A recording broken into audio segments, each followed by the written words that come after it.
Good evening, viewers of Heart and Soul TV and radio. Welcome to the first edition of ElecTalk, a program that we bring in partnership with Electoral Resource Center.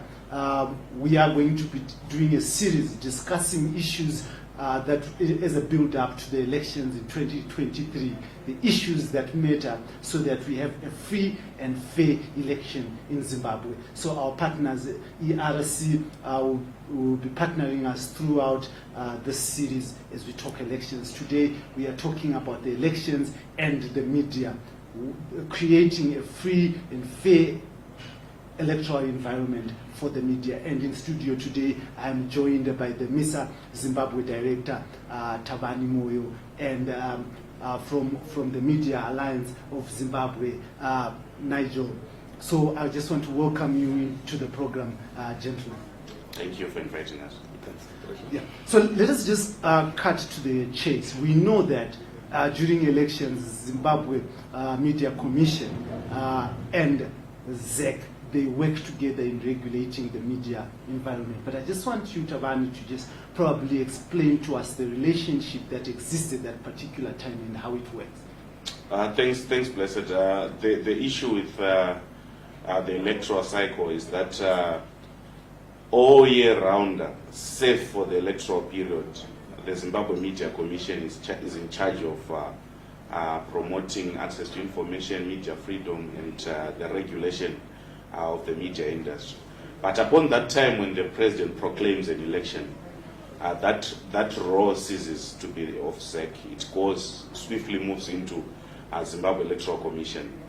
What it means is that from that time onwards, until the results are declared and the electoral period is declared over, ZEC will be in charge of the affairs of media, who covers the election, who comes from where and covers the election in Zimbabwe, the content of the election in Zimbabwe, the behavior of the media in Zimbabwe. It will be squarely a prerogative of ZEC.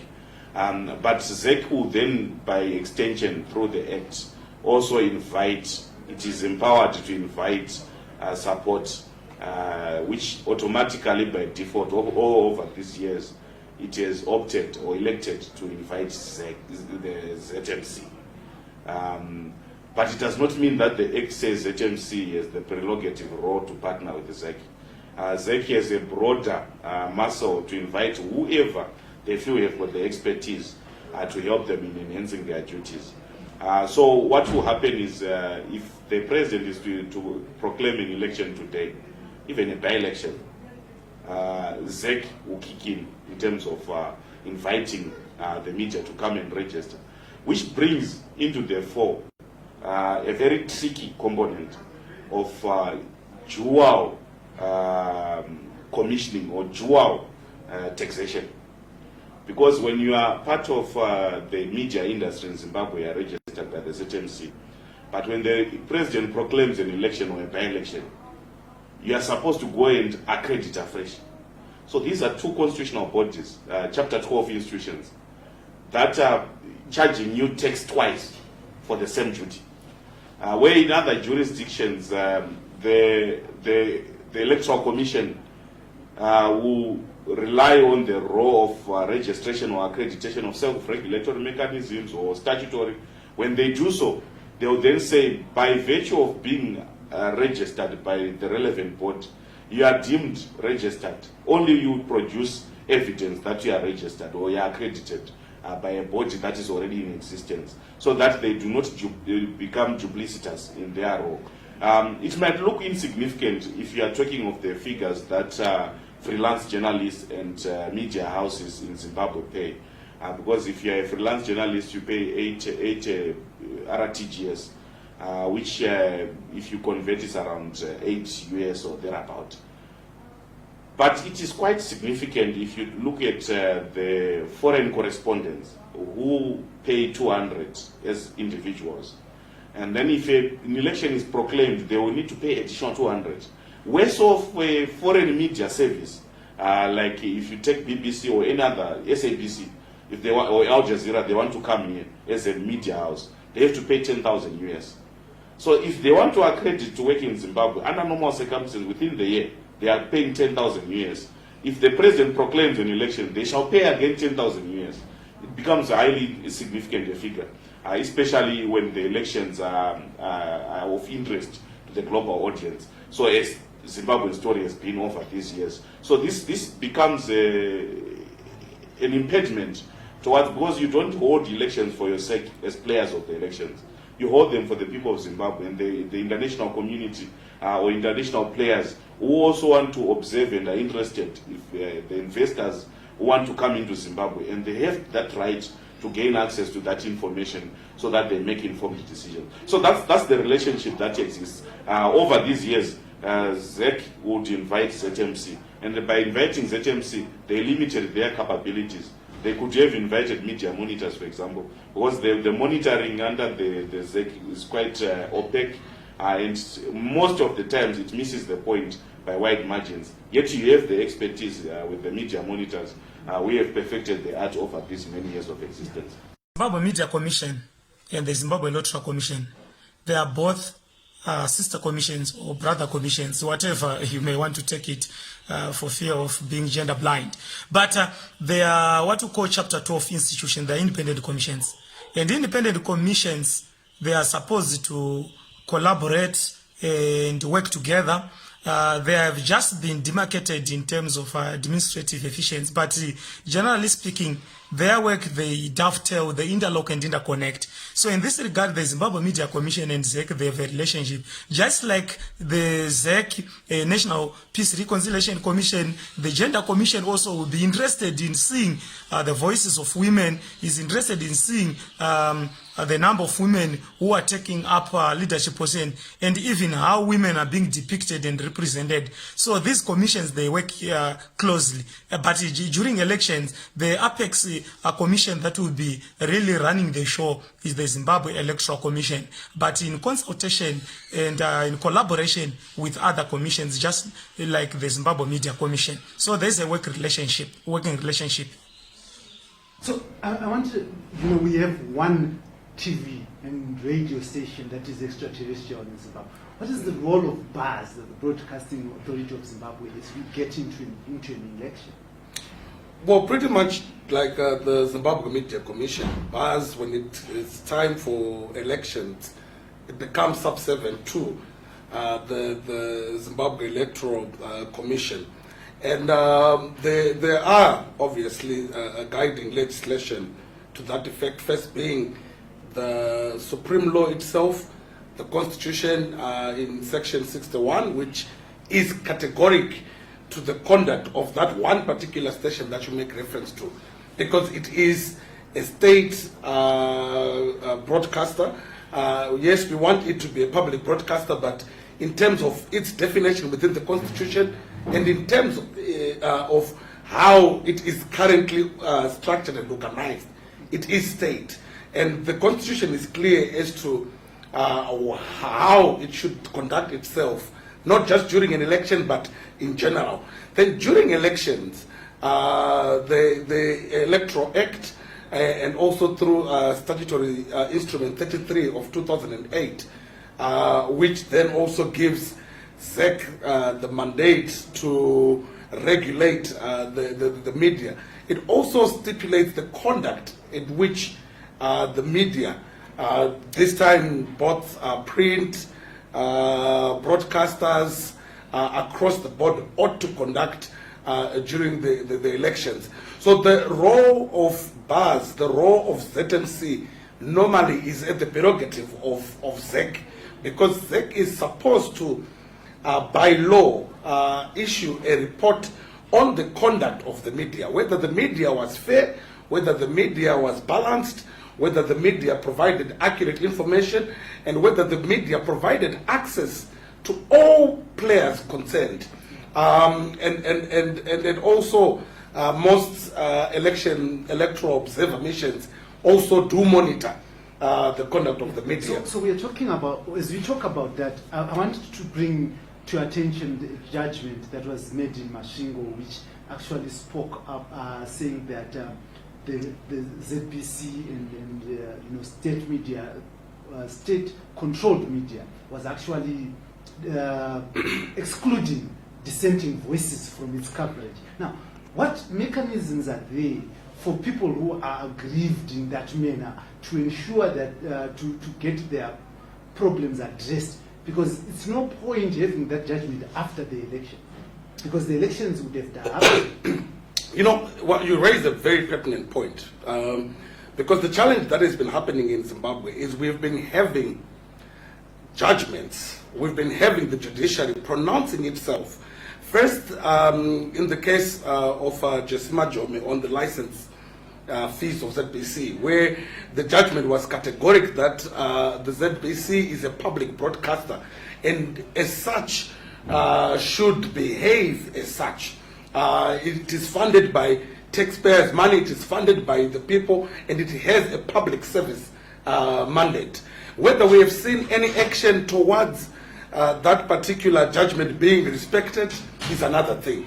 There is also that judgment that you make reference to, in which the High Court really and critically noted the challenges within the public broadcaster, the biases in which one particular party received enormous coverage, not only enormous coverage, but favorable coverage, in which even some opposition parties that had contested that election had raised complaints of allegations of fake news, misrepresentations, misinformation, which were deliberate in their view. But nothing has been done to respect this constitutional court ruling, the High Court ruling, to really show and demonstrate that there is a paradigm shift from a broadcaster that is seen to be sympathetic to one political party over another.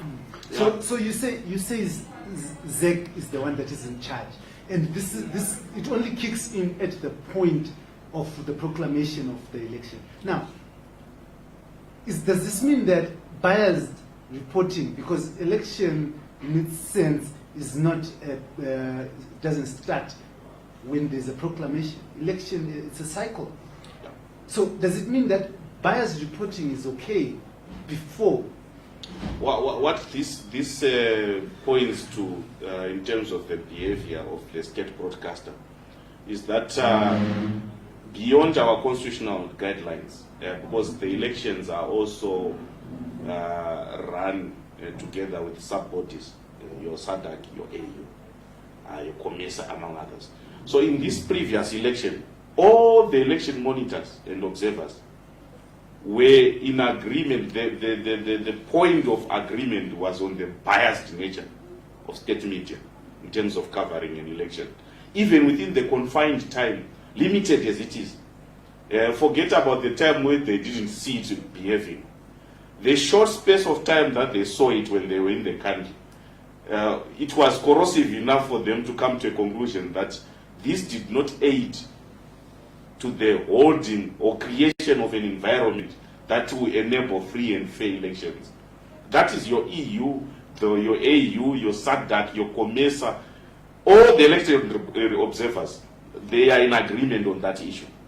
Secondly, this is despite the fact that even the law, the constitution of our country, the Electoral Act itself, which points to the fact that ZBC should ensure that there is equal access to its platforms by all political actors. SADC guidelines on the holding of democratic elections gives it 100 days before an election. They say within 100 days before an election starts, you must provide access. But within this period which was monitored, the media monitors actually showed that the main opposition, which came second to the ruling party, the MTC Alliance, had 3% access to the state broadcaster. Whereas of the ruling party had another advantage whereby ZBC did not behave in a manner which is described by the SADC guidelines, that they must differentiate between news and political adverts. So in the middle of prime time viewing, what you would deem to be a news item will be a paid for advert, paid for, because others will be saying we paid but they don't pay. Others will pay, but their services will not be catered. Yeah, but Taban, we have this problems. What mechanisms are there for someone to seek redress for these infringements? Of course, the law, as in the case of Mashingo, where they said, no, we want this broadcaster to behave in a manner that is equivalent to what I'm contributing. I'm paying through licenses. I must get certain deliverables. But the challenge, as Nigel pointed out, is that the law is clear that if you do not get this service, you have got mechanisms. Under an election period, you must raise a complaint with ZEC. ZEC must act, but the opposition has raised concerns that we are being denied access. Our money is being taken. They are not flighting adverts. But when it comes to those contentious issues, ZEC does not act in terms of coming up with punitive measures to ensure that ZBC acts. Above that, the law also provides for ZEC to demand the schedule when the election is proclaimed. To say, bring the schedule. We want to see how equitable it is in terms of distribution and access to the state broadcaster. But the same way, the ZBC programming team does not comply with those requirements. Why? Because during an election, the state and ZBC becomes highly conflated, and it will be a political party which is campaigning, utilizing state-related machinery to undermine the activities of the opposition. Thereby, the observations over the years, over and over again, are correct, that ZBC behaves in a political manner during an election. And that needs to be addressed if you're talking of creating an enabling environment for the holding of free and fair elections. If you do not address that elephant in the room, we'll still have challenges, because all observer teams again will return to the recommendation after recommendation. 2013 it was the same recommendation. 2018 it was the same recommendation. 2023 it will be the same recommendation. Why can't we comply with mechanisms that shows that we are keen to hold competitive electoral processes? We are not an archaic country that should be running archaic mode of holding an election. An election is a contract-making process. We want to have a clean contracts between the ruling elite and those that would have pushed them to take the levers of state control on their behalf. And ZBC has a role because it is funded by public funds. That's why it is given that mandate to say now you must promote our internal democracy. What ZBC is doing is to weaken our internal democracy, and it must be punished for that. So now, given that we have discussed these court orders that are there, the court rulings that have come through, and also noting that in the MDC alliance challenging the presidential results, Nelson Chamisa, who was the presidential candidate, actually put those issues in his challenge, saying that a number of issues, including media coverage, affected them. Now, what is it that we can do going into 2023 as Zimbabweans to ensure that we do not have the same recommendations coming through, as Tabani was saying? The reform agenda essentially begins in earnest. It begins today. It begins obviously through the process of reforming legislation, some of which had direct bearing on the conduct of the media during post-electoral periods and so forth. So it is perhaps one step in the right direction that we are reviewing AIPA, we are reviewing the regulatory framework of the country's media broadly, we are reviewing the Broadcasting Services Act, which we are still hopeful that it would bring in the opening of airwaves, to bring in the restructuring even of the ZBC, because right now ZBC is a law, a commercial entity, it's a law, a public entity. We need to really also deal with that elephant in the room to really then make ZBC a genuine public service broadcaster that can actually compete, that can be sustainable. We need to look at the issues that are affecting the sector at the moment. We need to forgo this issue of capture. within the media sector. This ownership mantra. How do we do that? Because in essence, there's an abyss between the law and what is actually happening. Currently, we have abundant opportunities in terms of the task of reforming the media. We have seen the coalition of ideas by the state and non-state actors like civil society organizations. There is a general consensus that we need to have co-regulation. So in as much as the Zimbabwe Media Commission has got a mandate to regulate the media, but given the circumstances of a polarized country like Zimbabwe, it is in the best interest to take advantage of the convergence of ideas during this period, especially post-2017, under the new dispensation, to make sure that we take this window of opportunity where citizens are trying to come together. There is also Pollard. Pollard is supposed then to be a vehicle through which political diversity and political tolerance is supposed to cascade down to communities and even to the electorate.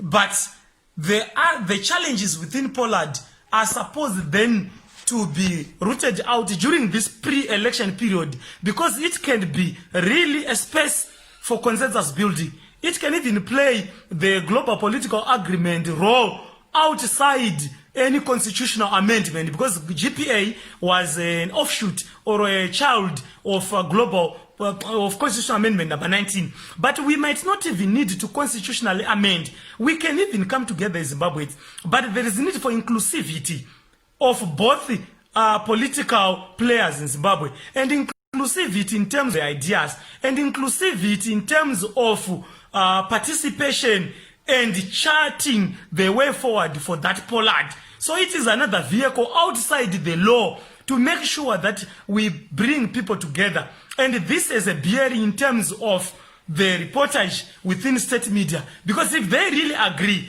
that going into the election, guys, let's make sure that we achieve ABC.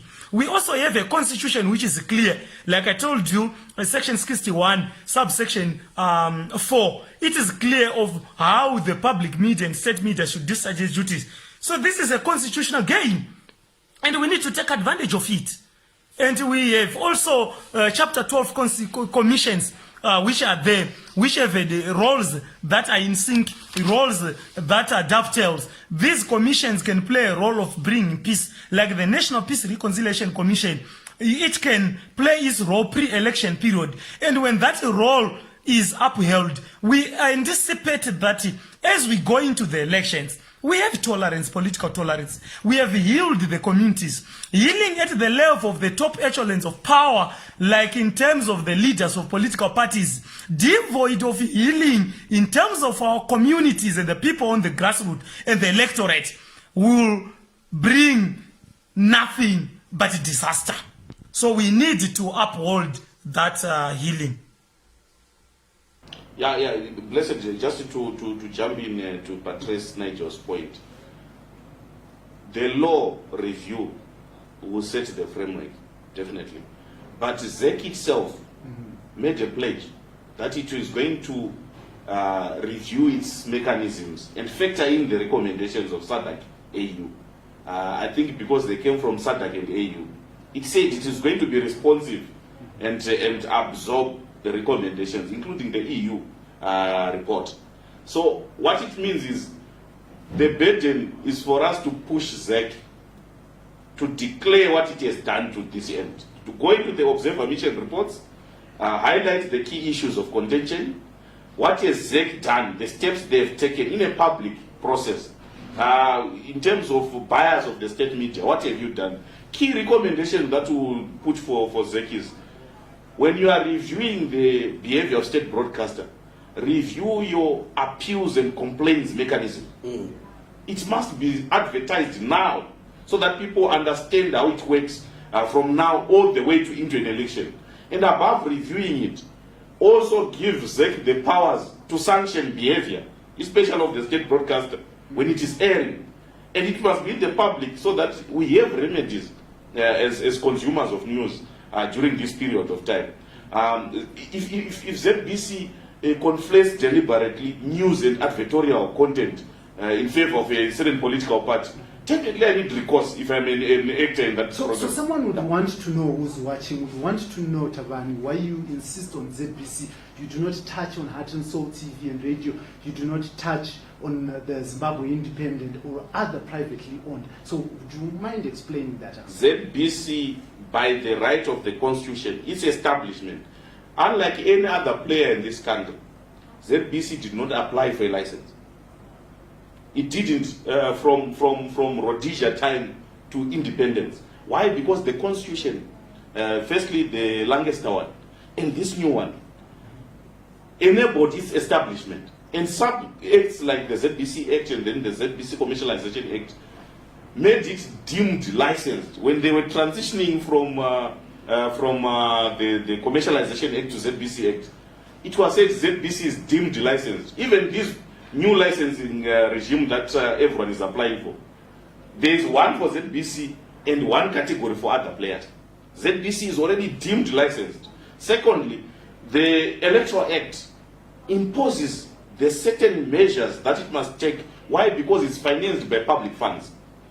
I pay the existence of the ZBC. The Act imposes a fee on me that if I just procure an audio set or a television set, by extension I must contribute towards the sustainability of ZBC. It doesn't say so for ANH. Yeah. It doesn't say so for AB Communication. It doesn't say for anyone else. But ZBC is in a point of privilege which is born out of the Constitution, out of the law. Hence, it must have a certain minimum condition to respond and give back in terms of why it is having that privileged position defined by the law. It must have a certain level of quality that it gives back to the community. Certain levels of reach. Can you imagine that this is a protected monopoly, but it fails to reach the entire country? Yet it has a public service to perform. This is a public monopoly. It fails to procure minimum standards of quality. It's showing Jack Lee films of the 70s. But look at how restless the audience have become. If I go on ZBC, I get bored. I go to my mobile phone, I get bored. I go to Facebook, I see Heart and Soul, I get bored. I get to text. Do you? Yeah. So that's why we are saying open it up, intensify competition on ZBC, so that it behaves. When it sees competition, it will be forced to behave. Now, just to also put it into perspective, Heart and Soul. I'll allow you, but you're taking power from the coordinator. No, it was just an add-on. To say Heart and Soul can wake up tomorrow and say we are no more existing, and you know, you deregister yourselves, or Heart and Soul can decide no, we now just want to do in sports. Or whatever. We have no other platform or recourse insofar as exercising our rights, particularly at a time when we are conducting or having such a critical national process as the elections. So it is imperative, the huge responsibility is indeed on the national broadcaster. Yes, all news players should be bound by ethical parameters. All news players should be professional, should, you know, the ABCs as you say, all news players. I've always asked, ZANU-PF can actually open its own radio station and its own newspapers. Would it be prudent to then say you're not covering MDC when that particular newspaper has been opened by ZANU-PF? Only, well, when it's election time, when it's election time, the statutory instrument 33, 2008 is categoric. It's really clear. Actually, when you look at ownership by political parties and so forth, those essentially, in my view, should be separated. They're not really newspapers per se or news agencies, or there are perhaps, you know, pamphlets or adverts or whatever departments of a certain. When we talk of a news entity, when we talk of a news organization, when we talk of those that are guided by establishment of the law, and those that are guided by ethical codes of conduct and considerations. They are bound by being accurate. You know, whether you are going to say I have a certain ideological bias or I have a certain ideological persuasion, but are you being accurate? Are you being balanced? Are you using credible sources? Are you being factual, truthful, and all those tenets? But the major responsibility, as we say, still rests in the media that is owned by the people of Zimbabwe. They own it through their paying of licenses. They own it through the ownership of the resources, the finite resources, as our government always says that, hey, you know, this is a finite resource which is owned by the people of Zimbabwe. The Zimbabwe Media Commission has got a mandate of monitoring both print, broadcasts, and online spaces. And this role is given according to the Constitution, Section 249. But for the creation of the Zimbabwe Media Commission also is there to make sure that there is material realization of the constitutional provisions like Section 61 of the Constitution, which speaks to freedom of expression in the media. And Section 61, subsection 4, actually is a direct focus in terms of the state media.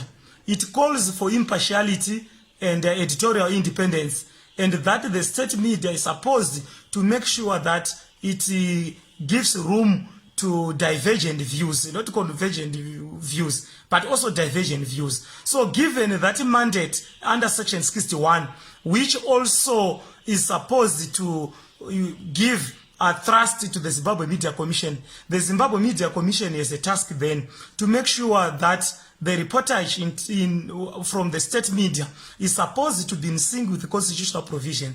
I think you are aware that we had some constitutional challenges, especially the Jesima Jome. I think it was 2016 when she was resisting paying broadcast license, you know, because in her view, the public broadcaster, he had not lived to its constitutional mandate. She cited issues like impartiality, she cited the issues of partiality in terms of its mandate covering political parties, especially a political party, the MDCT, in as much as the case could have lost in terms of the Constitutional Court ruling. But the fundamental issue to consider in that case is that citizens themselves have a right also to make sure that they litigate against the practice of the Zimbabwe Media Commission, the practice of the public media or the state media. And the other case that comes to point is the case by Justice Mafuruse, 19 June 2019, soon after the 2018 elections. And the High Court ruled that the Zim Papers and ZBC had conducted themselves unconstitutionally in the 2018 elections. We also have reports from AEU, election observer missions, and SADC, the reports which are details the failures of the public broadcaster and even Zim Papers in terms of upholding their constitutional mandate of making sure that they proffer fair, accurate, balanced, and diverse reportage, especially during the election period. But as you are noticing, these reports are not coming per se from the Zimbabwe Media Commission. But prior to the proclamation, like I said, the Zimbabwe Media Commission has that role to make sure that it monitors and it can also investigate and preside over cases where certain people can complain. So the Zimbabwe Media Commission is supposed to be proactive and reactive in the same sense, because it is supposed to receive complaints and then preside over those complaints and offer judgment. And when cases arise in which they think it is supposed to be within the jurisdiction of the High Court, the Zimbabwe Media Commission will submit its report or its order to the High Court. But when that order is received by the High Court has got also a mandate to uphold that order and exercise it or give it out as a High Court order. So the Zimbabwe Media Commission order can in actual fact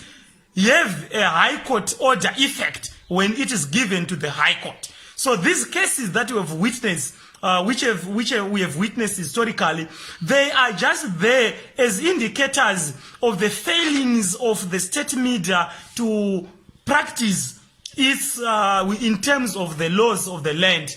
And I would like also to bring you to the Global Political Agreement, Article 19. It also provides for the role of the public or the state media to make sure that they are acquiescent to diverse, plural and diverse political opinions. So yes, the Zimbabwe Media Commission is a role to play in terms of the pre-election period like right now.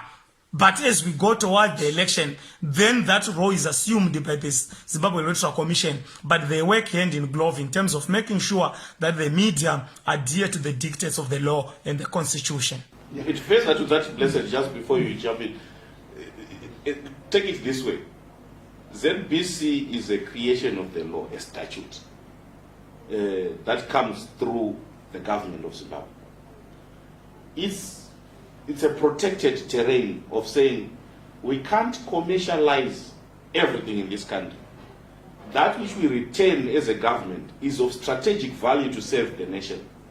From that direction, if we leave everything media to private players like yourselves, you have got no obligation to protect a language like Nambia, like Kalanga. But this one has got a burden of saying, because we are established by the law and to promote our national languages, our national values of the Constitution, you shall give a quota towards the national languages, preserve them. You shall give a quota towards developing the generation of local content. Why? Because you are established by the law. You are paid by the public. You shall have an obligation of going for news without profit in mind. The news that is abandoned by everyone else, you shall go there, procure it, package it, and let it be consumed by the people of Zimbabwe. In that same regard, if you take an opposition press or a ruling party press, it's like procuring private services for your own propaganda. It's fine. You are allowed, even if you create 20 as an opposition or 30 for the ruling party. But when it comes to a national election where the nation is going to choose, this entity has got a constitutional obligation, has got statutory obligation to ensure that there is a level playing field. So both the ruling party and opposition political parties come here, let's draft our schedule of programming. You shall have so much, you shall have so much, you shall have so much. We shall publish it. And this is what we are going to hand over to ZEC. Actually, ZEC is mandated to bring ZBC and political parties for a round-table meeting to agree on the schedule of content. Yeah. So then, lastly, as we discuss, I want us to look at this aspect where, when we opened, you spoke about ZEC being the one that then superintends and looks at the manner in which the media operates. But agree with me here. During election time, the Zimbabwe Electoral Commission is the news. Yeah. It is the news. Yeah.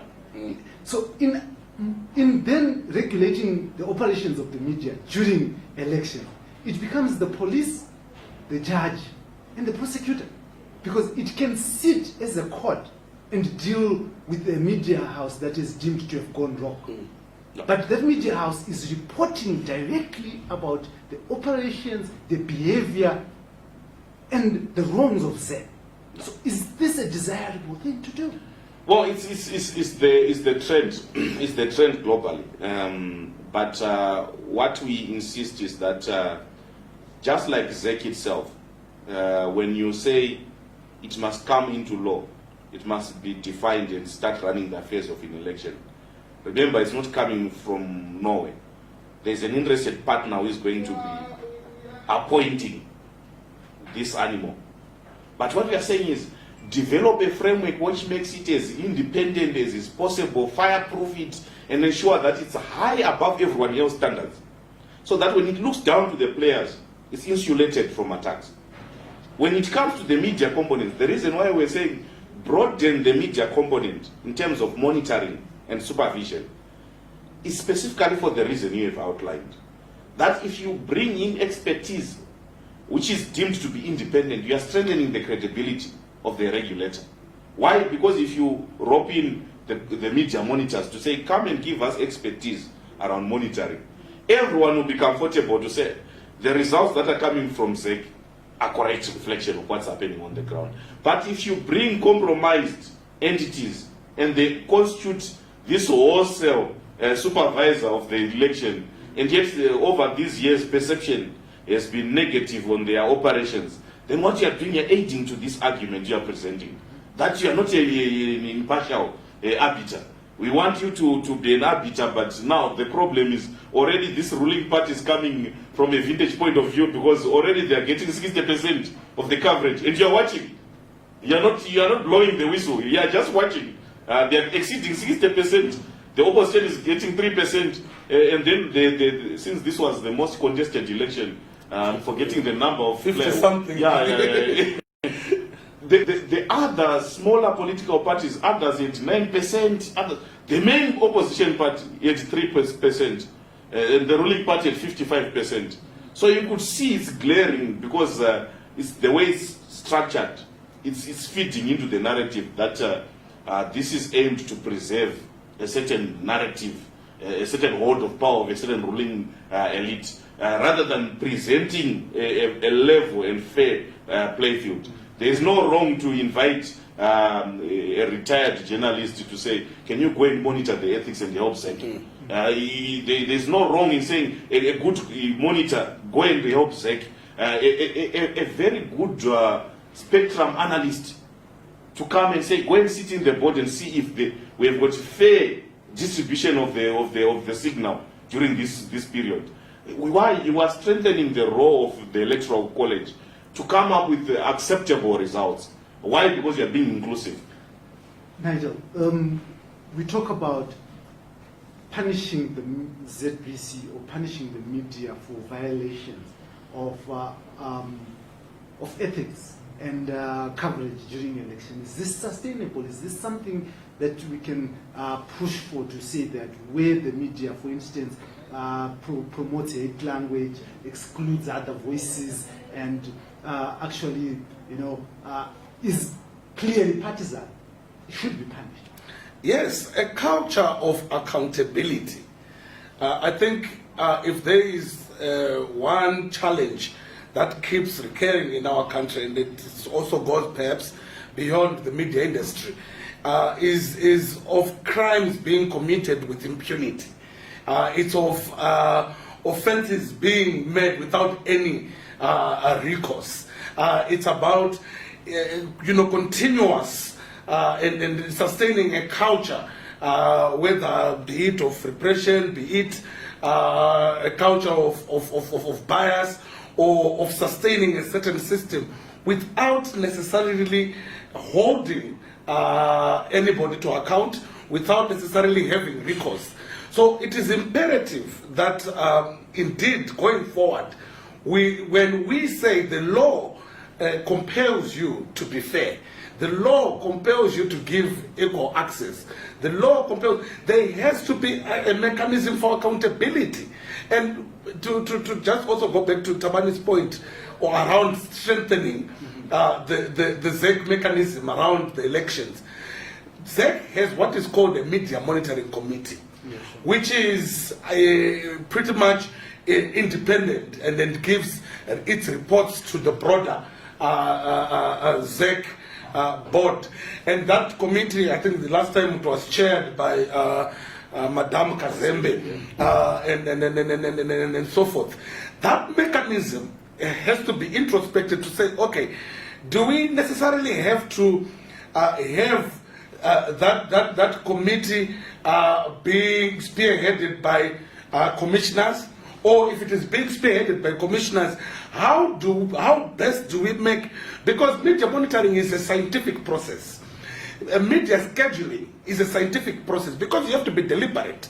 to say from such a time to such a time, and you know how broadcasting has, time demands and so forth, how all that is going to be done in a meticulous manner, in such a way that no one will cry foul, in such a way that the citizens have, if there are 55 political players within that election, the law for some reason, it says everyone has to have an opportunity to say out their manifesto. Everyone has to have an opportunity in the context of election programming. Everyone has to have an opportunity of their rally, whether it is 20 people, 20,000 people being covered, for the people of Zimbabwe to really, when one goes to the ballot, they really feel I have seen, I have measured, I have tested, and I'm making a decision. So going forward, insofar as strengthening our accountability mechanism, that media monitoring committee ought to be strengthened, ought to be composed. Right now we are talking of co-regulation of the media, the self-regulatory mechanism and the statutory regulatory mechanism. What it means is the self-regulatory mechanism, that which is made of the professionals, that which is made of the media industry, has to have a seat within that particular committee. Other experts around spectrum, other experts around media monitoring, retired journalists, and so forth, need to be a part of that particular committee, and find mechanisms for people to have recourse. Yeah, I see you speak with so much passion, and media programming is a science. Now, I want to use that because people were saying, my journalists, we do science. We do science. This is scientific. So I want just in a few minutes, just give you an opportunity just to wrap up the discussion that we were having. Thanks, Blessed. Just to wrap up and touching on what he said, the issue of media monitoring and enforcement of standards is key, because you want to contribute to a high standard type of an election. And ZEC, during any period of time, we use a code of conduct. There must be a very robust way of coming up and reviewing it so that it's meeting the changing times of our electoral period. But to add to that, ZEC has a way of sanctioning. It must use that way. Why? Because, for example, the levels of impunity and the issue of accountability.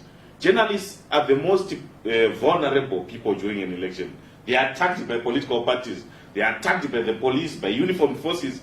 And ZEC will coil back and pretend it's not watching this happening, perpetuating the culture of impunity, attacks on the media with impunity. And ZEC does not act. Hence, what we are saying is there is need to strengthen mechanisms of ZEC, and that can only come from expertise within the countries there. If ZEC reaches out and say, how do we review our systems, we'll give them highly measured and highly structured submissions that will make this election 2023, if they adhere to the submissions, quite robust. Broadcasting Authority of Zimbabwe, yes, it has got a role to play in terms of controlling the content from broadcasters. While it regulates the frequency and has got the mandate in terms of allocation of frequency and making sure that the allocation is equitable in terms of various interests, in terms of geographic interests, and also in terms of various communities with their different interests. So it has got control over that. But more importantly, it also monitors the broadcast sector, the broadcast media, in terms of balanced reporting, fair, accurate, and the completeness of reporting. And in that case, this is a bearing in terms of how they report in terms of elections. In as much as I have alluded earlier on that in terms of the election period, it is the Zimbabwe Electoral Commission that is supposed to work in conjunction and collaboration with these other arms. BAS is a creation of the Broadcasting Services Act, and as a statutory arm, creation of a statutory arm, it is supposed to play its role to make sure that children are also protected. And this also includes, if children are protected, it's an interest, but also elections are also a critical area in terms of our governance, especially the type of democracy we are under, representative democracy. So they are supposed to make sure that there's diversity of viewpoints. They're supposed to make sure that we have plurality of viewpoints, and in that regard, it has a direct bearing also in terms of political plurality and also the propelling of multi-party democracy in Zimbabwe. No, thank you very much, and I want to thank you, gentlemen, for joining me on ElecTalk, a program that we bring to you together with the Electoral Resource Center. We are going to be doing a number of series of discussions as we talk elections, as we go elections, we do elections. This is Heart and Soul TV and Radio on this program, ElecTalk with ERC. Till next time. Thank you.